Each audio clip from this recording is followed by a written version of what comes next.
L-Carnitine, like the security guard of our mitochondria. What does the data say on supplementing with it? Tune in to find out, only here on the People Scientist podcast.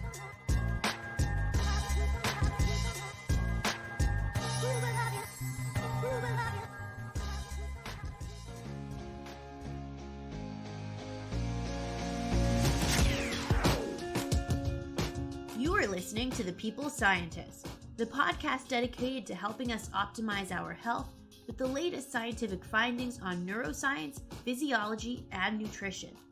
I, your host, Dr. Stephanie Caligiuri, a nutritionist, physiologist, and neuroscientist, will be here with you every single week, bringing us information to ignite our thinking, to help us be one step closer to the healthiest we can be.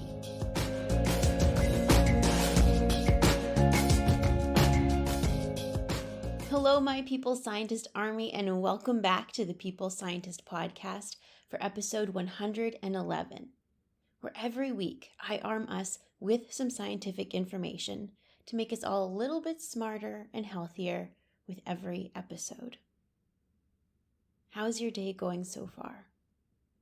I hope that it is going great, and thank you for bringing me along into your day.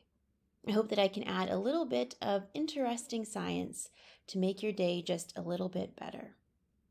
So, what fun science am I going to fill your mind with today? Well, I have gotten a few requests to cover a common supplement called L-Carnitine. This has been studied in the context of weight loss, exercise performance, diabetes, cancer, and more. So, what does the scientific evidence say? Is there any benefit, or does the data support the claims that we have heard? Let's jump in and find out. So, as we always do, let's start off with some core takeaways. Carnitine is something that we make in our bodies, but we can also obtain it in our diet from meat, milk, or supplements. Carnitine helps us turn our fat into energy. Sometimes we may have too low levels of carnitine, like if we are born with a genetic predisposition where our carnitine doesn't work properly. Sometimes we may have lower carnitine in our body if we take in too little protein, if we are of older age, if we undergo very intense physical training, if we live with a chronic condition like liver disease, kidney disease, or diabetes. So, scientists have studied taking supplements of carnitine to see if it can help with energy levels, exercise performance, or if it can help the symptoms of certain chronic diseases. Now, the most commonly seen benefit to carnitine supplements in young, healthy, active people was that it improved their muscle recovery after an intense workout. But the impact of carnitine is really seen in populations of elderly individuals or in individuals with obesity or chronic disease. In these populations, taking 1 to 3 grams of carnitine orally may improve their mental functioning, physical functioning, sometimes measures of health like lowering fat mass, lowering blood glucose levels, blood lipids, and enhancing antioxidant status. But is there a downside to carnitine intake? There might be. If we take carnitine supplements by mouth, carnitine may be converted to TMAO by the bacteria in our intestines. Now, why do I bring that up? That's because there is some research to suggest that TMAO may increase the risk of clogged arteries. And clogged arteries are what increases our risk of stroke, heart attack, and peripheral artery disease. So this begs the question, if carnitine can be provided in another way besides orally, so as to bypass the production of TMAO by the bacteria in our gut. Or can we prevent carnitine from being converted into TMAO? I get into that and more in this episode. So now, how about we get into those details?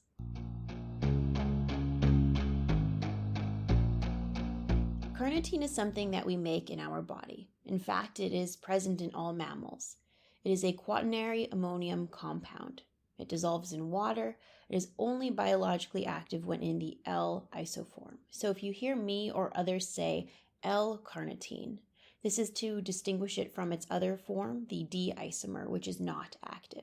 So throughout this episode, you may hear me say carnitine or specifically L-carnitine, but in this episode, in this context, I mean the same thing. Now, there are many reports published that state different percentages of how much carnitine we make in our body versus how much that we might get from the foods in our diet.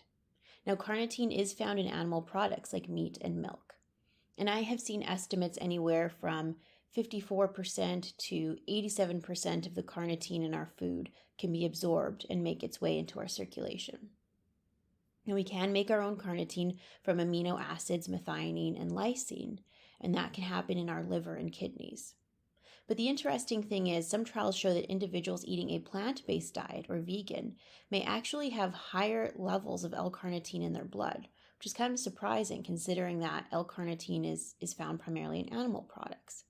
But the key was in these trials is that the individuals eating a plant-based diet needed to also be eating an abundant amount of the right amino acids, methionine and lysine, that are essential to make carnitine in the body. For example, in 2019 in the journal Nutrition, Lynn and colleagues compared 31 individuals who ate meat versus 32 individuals who didn't, who ate plant-based. Now, the amount of L-carnitine in their blood of those who ate plant-based was nearly 4,800 micrograms per liter, which is 23% higher than those who ate an omnivore diet or who ate both plant-based and meat.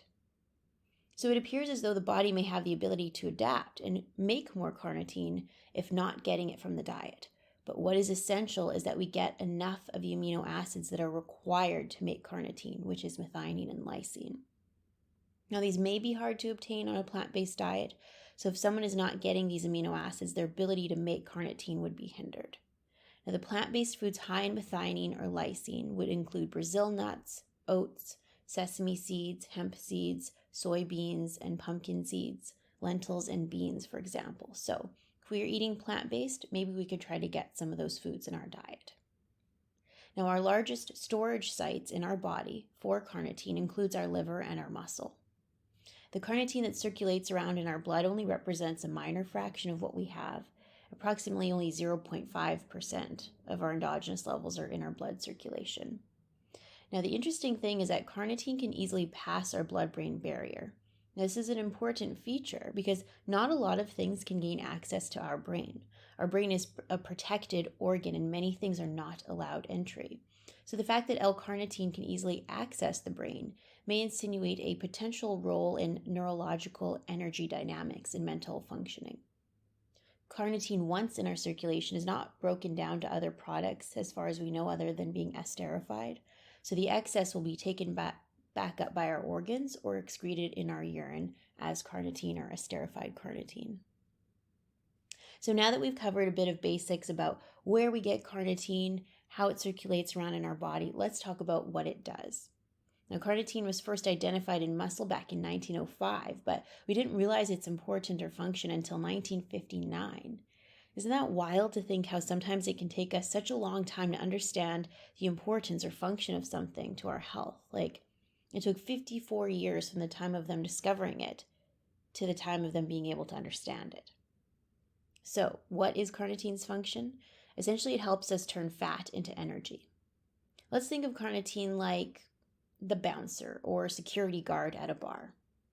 You can only enter the bar once you have permission of the security. Then once you are inside the club or the bar, the environment is much different than outside, right? Like maybe outside it was a bit cold and a bit quiet, but inside the bar it is energized with music and lights. Similarly, L-carnitine is like the security or the bouncer. Us waiting outside in line are like the fatty acids. So carnitine is allowing the fatty acids to enter into the mitochondria. So the club is like the mitochondria, and our mitochondria is where we make our energy. So once we enter the club, once the fatty acids enter into the mitochondria, they turn into energy. And fatty acids will go through a beta oxidation pathway, then enter into the Krebs cycle to produce ATP, our energy molecules. But if there is not enough L-carnitine, or not enough security to let us in, then not enough energy will be made. So carnitine has great importance in regard to our mental energy, our physical energy, and levels of fatigue.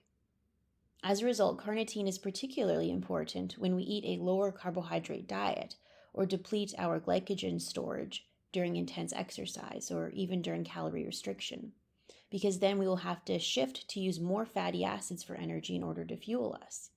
So if we are carnitine deficient, it can potentially lead us to feeling very fatigued with lower physical and mental performance. So that begs the question, are we carnitine deficient? How do we know if we are?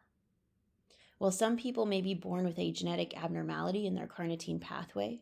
This is less common, but it does occur. For example, Pons in the Journal of Child Neurology talks of primary and secondary deficiencies in carnitine. In these cases, supplementing orally with carnitine can drastically improve symptoms. If carnitine supplementation is not adequate enough in these scenarios, then a higher carbohydrate, lower fat diet with frequent meals seems to be of assistance. So let's first talk of primary carnitine deficiency, meaning a genetic difference that causes people to not produce enough carnitine in their body.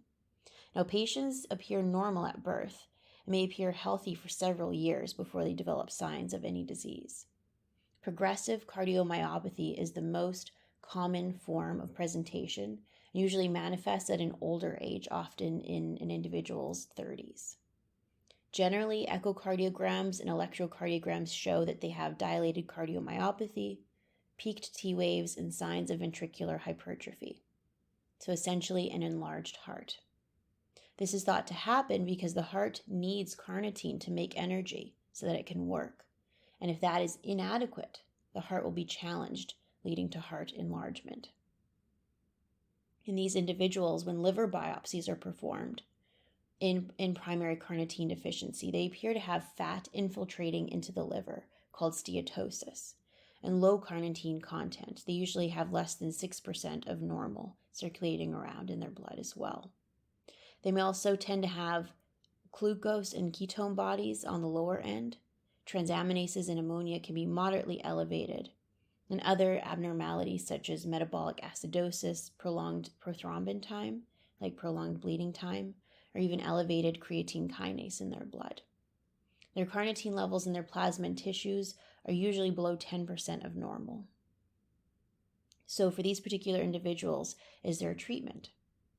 Well, the mainstay of treatment is oral carnitine at daily doses of 100 to 200 milligrams per kilogram, which for a 70 kilogram person, for example, would be approximately 7 to 14 grams of carnitine. Now, this is quite high, as most clinical trials are looking at doses of 1 to 3 grams. So at this high of a dose, carnitine is being able to reach the systemic circulation by passive diffusion through the intestines. Now let's talk about secondary carnitine deficiency, meaning a deficiency in carnitine due to something else that is impacting carnitine functioning or levels. This is more common than the primary deficiency I just talked about. So we may have too low of carnitine in our body if we have liver disease, kidney disease, are on dialysis, if we're not eating enough protein or the amino acids methionine and lysine, or in elderly individuals, for example. Even some observational reports illustrate that individuals that are battling with inflammatory conditions or type 2 diabetes may potentially have lower levels of carnitine as well. So let's look at some clinical trials to see if carnitine supplementation could be of benefit in different groups of individuals. Firstly, let's talk about carnitine's role in fat mass. Because it helps us convert our fat into energy, some have speculated that it may help with weight loss, or specifically fat loss. So let's look into that. Tal and Zad published in the journal Clinical Nutrition ESPN last year a meta-analysis in which they pulled together 37 different randomized controlled trials that included nearly 2,300 participants. The participants were a combination of individuals without any ailments, individuals with obesity, type 2 diabetes, or in those that required dialysis for kidney failure. Scientists wanted to understand if L-Carnitine supplementation could impact their fat mass. They noted some modest improvements. For example, a loss of 1.7 kilograms of body weight. 2 kilograms of fat loss were also noted. When the scientists looked at the amount of carnitine taken, they noted that 2 grams of carnitine per day seemed to result in the most weight loss. And the benefits were more obvious in individuals living with obesity, or if they combined carnitine with diet and/or exercise. But even though these statistics are significant, I have to question if 2 kilograms of fat mass loss is significant. For some, that is a lot and is a great effect. But for others, 2 kilograms of fat mass loss is not as significant and may be achieved with 1 to 2 weeks of exercise and cleaner eating. So it all depends on your situation and whether or not that is a significant enough effect for you. Now, due to the role of carnitine in producing energy in our body, naturally scientists wanted to study carnitine in the context of athletic performance. Now, starting in the 1980s, carnitine supplements started to become available to the public, and that's when this research started to happen. Fielding and colleagues compiled a really good review on this topic in the journal Nutrients in 2018. Overall, scientists have noted some improvements with taking oral supplements of L-Carnitine in the range of 1 to 4 grams per day. It is important to note that these studies tended to be rather small, often with only about 10 participants in them, so do keep this in mind. Studies this small would be considered pilot in nature. Arenas in the journal Muscle and Nerve in 1991 provided 1 gram of carnitine or placebo every day for 6 months to endurance athletes. The participants provided blood samples as well as muscle biopsy samples so the scientists could measure their circulating and muscular carnitine levels. It appears as though intense training reduced the amount of carnitine the athletes had, but in those with supplementing carnitine, their carnitine levels remained stable. So the scientists believe that intense training may use up our carnitine, so to speak, or increase its excretion more specifically, and supplementing with carnitine might be of benefit to keep those levels stable in athletes undergoing intense training. Now, in individuals that are fairly active or in athletes, the most common benefit with carnitine supplementation was increased recovery after exercise, and that they had less pain, improved endothelial function, and enhanced blood flow to the muscles. For example, in 1996, Giamberardino in the International Journal of Sports Medicine aimed to see if L-carnitine supplementation could reduce muscle pain and tenderness after eccentric muscle exercises. So eccentric exercises involve the phase at which the muscle is lengthened. So like when our arm is extended during a bicep curl, for example. This is in contrast to when the muscle is contracted. It is thought that muscle pain and muscle damage or injury is more likely to occur during that lengthening phase. So the scientists wanted to see if L-carnitine could reduce the pain during exercise when there was emphasis placed on the lengthening or eccentric component of the exercise. And the scientists noted that they did indeed note improvements to muscle pain and joint tenderness, up to about 70% 24 hours post-exercise versus the placebo group. The proposed mechanism of action is that carnitine is thought to enhance blood flow to muscles, reduce hypoxia-induced cellular and biochemical disruptions. Where I think the data is better designed and stronger is in populations of older adults. I think a really important study was published by Malagornera in the American Journal of Clinical Nutrition in 2007, where they conducted a clinical trial in 66 centenarians, meaning people 100 years or older. The scientists gave the participants 2 grams of carnitine orally or a placebo every day for 6 months. They measured the participants' cognition, so their memory, their decision-making, and planning capabilities. They also measured the participants' muscle mass, fat mass, body weight, and their physical performance. In the participants taking carnitine every day, they saw some large improvements in many parameters. First off, the scientists noted that yes, carnitine supplementation did indeed increase circulating levels of carnitine in their blood. And at the 6-month mark, their fat mass reduced by 1.8 kilograms versus the placebo group gaining 0.6 kilograms. The carnitine group exhibited an increase in muscle mass, which is great, by 3.8 kilograms versus 0.8 kilograms in the placebo group. Also, really importantly, particularly in the elderly, is the carnitine group had substantial improvements in a few measures of their fatigue and improvements in their cognition scores. So this was an exciting clinical trial for its time, although in only 66 people. However, several benefits were seen to people over the age of 100 years taking carnitine supplementation, as it improved their body composition, their energy levels, and their memory. The same group of scientists published a year later in the journal Archives of Gerontology and Geriatrics that supplementation of carnitine in another group of elderly individuals aged 71 to 88 years old also improved many measures of physical and mental fatigue. Jiang in 2017 conducted a long-term clinical trial in 18 patients with mild cognitive impairment or dementia. These participants took 1.5 grams of carnitine every day for nearly 1.4 years. The scientists noted no decline in their mental functioning over this period of time and saw an increased blood flow to the precuneus region of their brain. Now, unfortunately, this study lacked a control placebo group, but the scientists interpret this trial as carnitine did not negatively influence their mental functioning. If anything, it prevented a potential decline over time, and it may improve blood flow to the brain. Panisi wrote a great review in the journal Nutrients last year on the potential role of carnitine in dementia. They conclude that it is still unfortunately under debate, but that there is some promise indicating that carnitine supplementation may improve energy dynamics and neuronal signaling in the brain in order to be of benefit for cognition in humans. Now, these findings on increased energy, physical performance, enhanced cognition, and memory are very reminiscent of my findings on creatine. Now, creatine, like carnitine, is made in our body and is necessary to produce that energy molecule ATP. Creatine supplementation of 3 to 5 grams per day resulted in some benefits, and I would say the data available is more plentiful and stronger for creatine versus carnitine. And if you haven't heard my episode on creatine, it is episode 103, and you can go back and give that one a listen.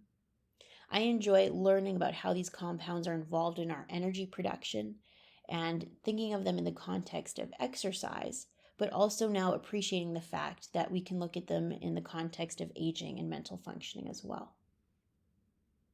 As such, there is indeed data looking at L-Carnitine in mental health and mental functioning. So how about we take a look at some of that data?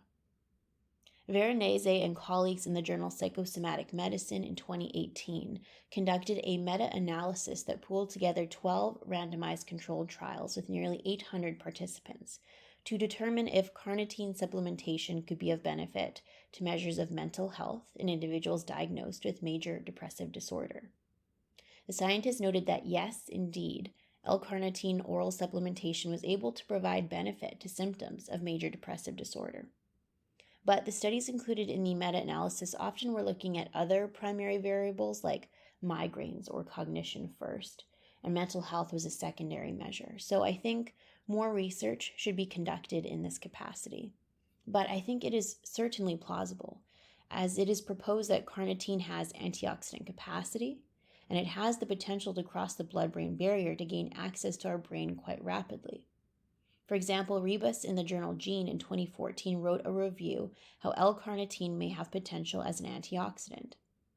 And we know, as I discussed at length in episode 25, where I talk about inflammation and the risk of depression. We know through many observational trials that elevation of inflammation in humans can bring about rapid onset of symptoms of depression.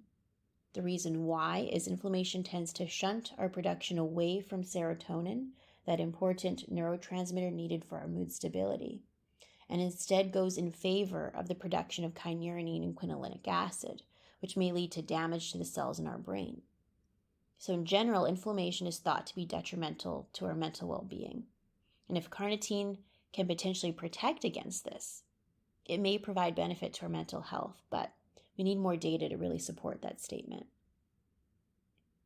Last year, Talinzad in the European Journal of Integrative Medicine conducted a randomized controlled trial in 70 participants living with type 2 diabetes.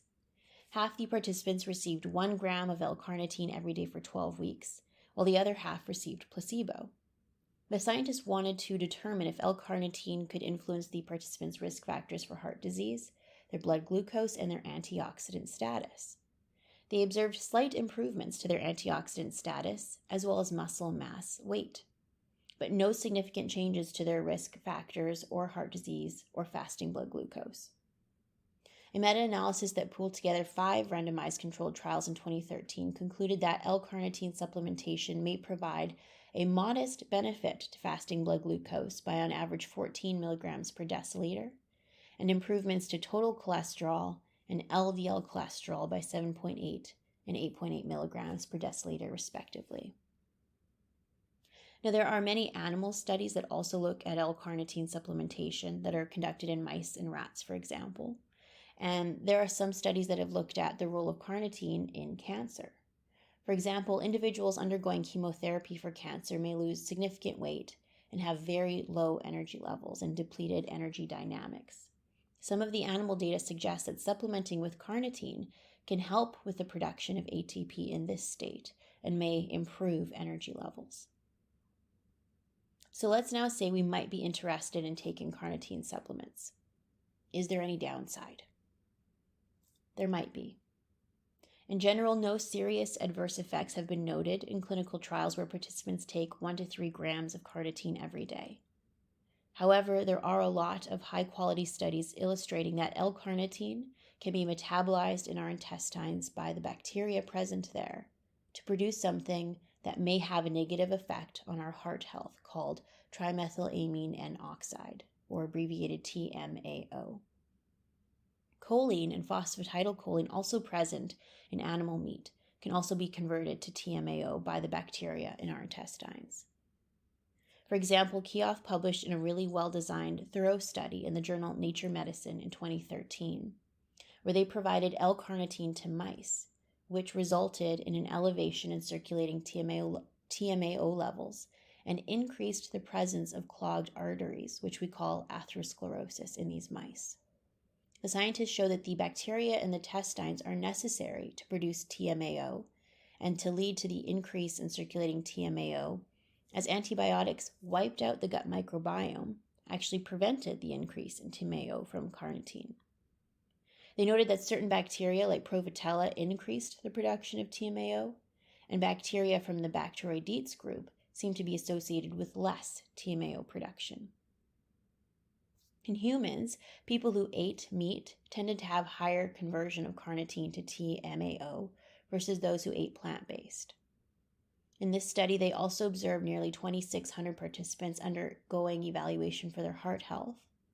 And if the individuals had higher carnitine levels and higher TMAO levels in their blood, they tended to be at a higher risk for serious events like heart attack, stroke, and death.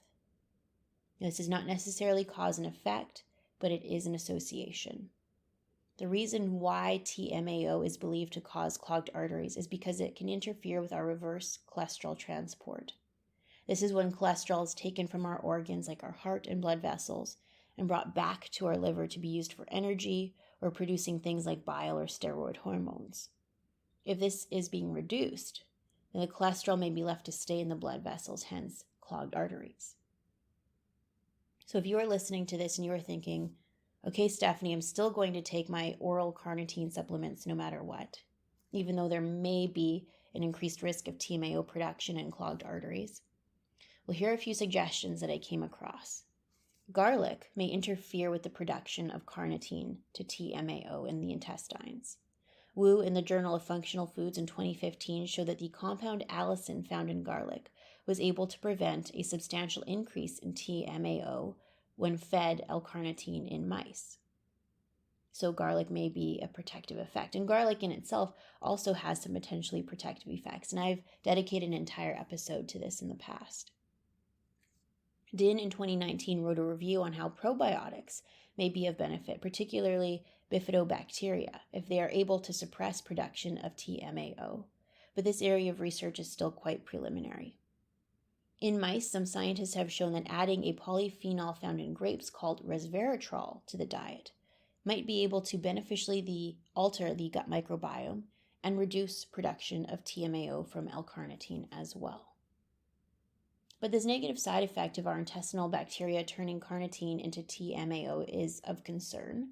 Then it begs the question, can we take carnitine in a way that bypasses our intestines then? For example, intramuscular injection, transepidermal patches, or intravenous infusions. Well, for example, Golfer and Kidney International in 1990 recruited patients with kidney failure undergoing dialysis, and they provided the patients with carnitine intravenous infusions at a dose of 20 milligrams per kilogram body weight. And they noted that yes, their circulating carnitine did increase without any adverse effects.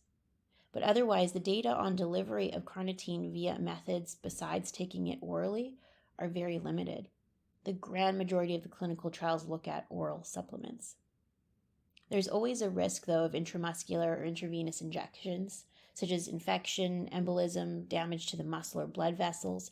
So that's why typically oral supplements seem to be a safer strategy, but not necessarily always the best strategy. Case in point here. So right now, this concept of delivering carnitine via other ways is in its infancy and experimental right now. But hopefully this is something that will be investigated further. Perhaps a transepidermal patch of carnitine that can cross the skin barrier may be a viable and safe technology for scientists to investigate.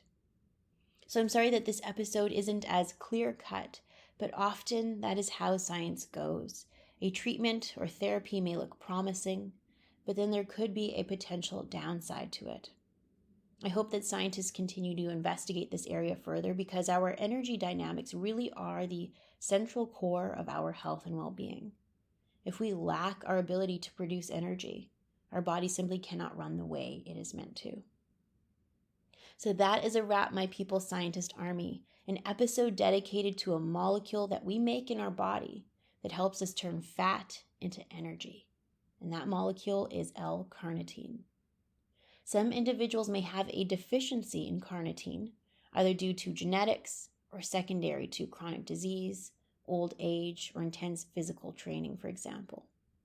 Many clinical trials illustrate that oral supplements of 1 to 3 grams of carnitine per day may be of benefit to muscle recovery, enhanced muscle mass, reduced fat mass, increased mental functioning, and increased antioxidant status. However, the downside of carnitine being converted into TMAO by the bacteria in our gut is of concern if it can increase the risk of clogged arteries and therefore heart disease. So this is something to keep in mind. Probiotics, garlic, and resveratrol may be able to reduce the production of TMAO from carnitine in our intestines. But perhaps in individuals with deficient carnitine, other methods of delivery of carnitine may be of benefit besides taking it orally. In patients with kidney failure, trials of intravenous infusions of carnitine appear to be safe and well tolerated. But this is something that needs to be further investigated. So I hope that you all have an awesome day. If you want to see some of the studies that I cited in each episode, then make sure to follow me on social media because that is where I like to post some of the abstracts to each episode. And if you have the choice of social media platforms, I use Instagram the most. If you by chance want to buy me a coffee to say thanks for the episode, the information on how to do that is in the description box below. I hope that you all have an awesome day, and I look forward to meeting you all back here, the same time and same place next week on the People Scientist Podcast. Bye for now. I am a scientist simply sharing scientific evidence. Some of the clinical interventions I discuss are not appropriate for everyone. Before making any changes to your diet or lifestyle, please do consult the advice of your physician or dietitian. My opinions expressed here do not necessarily reflect those of Mount Sinai Hospital and its affiliates.